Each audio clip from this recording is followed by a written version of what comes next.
The wine was older than their loyalty. 1976, Bordeaux, $4,800 a bottle.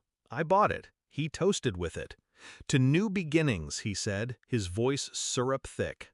She sat beside him, his daughter, my wife, grinning in that way she did when she knew something I didn't.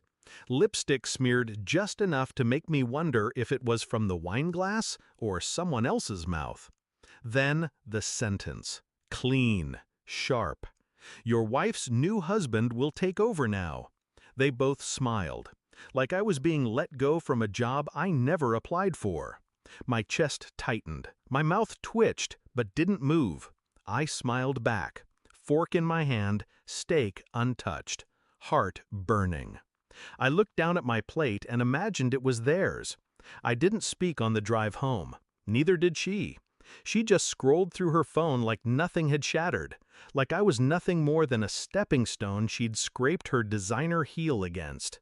13 years. I turned that rust bucket family business into an empire.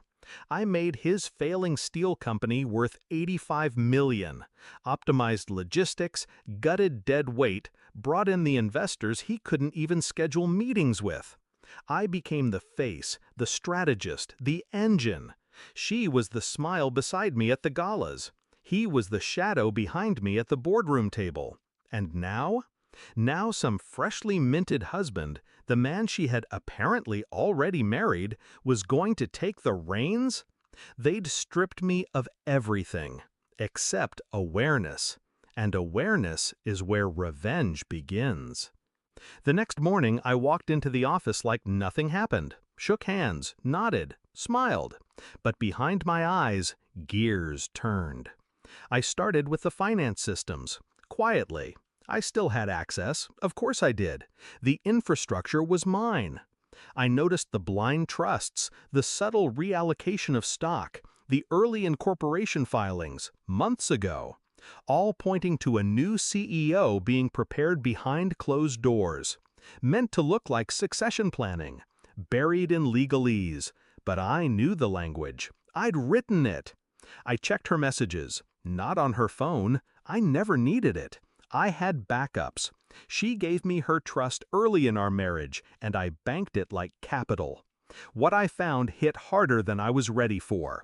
A folder, labeled only with a heart emoji. Photos of them. Hotel rooms, dinners, private planes. Time stamped across years. There were even emails thanking me for paying for their honeymoon. He had my smile in one photo, my watch in another. The betrayal wasn't just physical, it was strategic. They'd been building this takeover like a hostile merger, and I'd been funding it, brick by brick. But she made a mistake. She thought I'd stay civil. She thought I'd disappear. She thought I still loved her. 3 weeks later, I handed her a single page at breakfast, a notarized ownership revision. "Read it," I said, sipping my coffee. She flipped it over, frowned. "What is this?" Her voice cracked. She already knew. I stayed still. Her hands shook as she read it again. The amendment showed I had quietly bought out her father's remaining shares 6 months ago. He'd needed capital for his new startup. I gave it to him. Attached a clause. Hidden in legal teeth. Non-compete, non-return, non-involvement. He'd signed himself out of his own empire without realizing it. And I had transferred the entire company into a charitable trust. Effective that morning. No CEO, no board. Just an irrevocable structure that rendered their game obsolete. She looked at me, pale and trembling. "You can't." I already did. I walked into her father's house at 9 that night. He opened the door in a robe, confused. I handed him the same document, watched his face implode. He called me a bastard, a thief, a traitor. I let him finish, then said 2 words. "You trained me." That was the truth. He taught me how to manipulate contracts, how to smile through betrayal, how to win without raising your voice. I just learned better. I walked past him to the office I used to sit in. There was a new nameplate on the desk. Ethan Rowe, the new husband. I picked it up, felt its weight, dropped it into the trash can beside the desk. "Tell Ethan the position no longer exists," I said on my way out.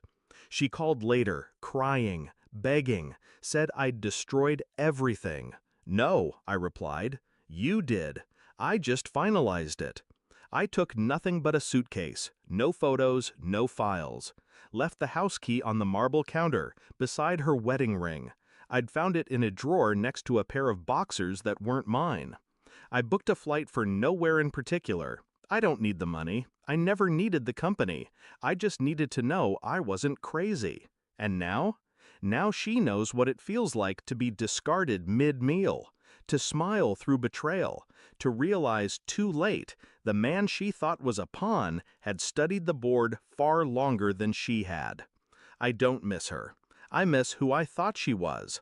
But even that fades, replaced by silence, by clarity, by power. Some inherit empires, others build them, and some of us burn them down, just to watch who runs from the fire.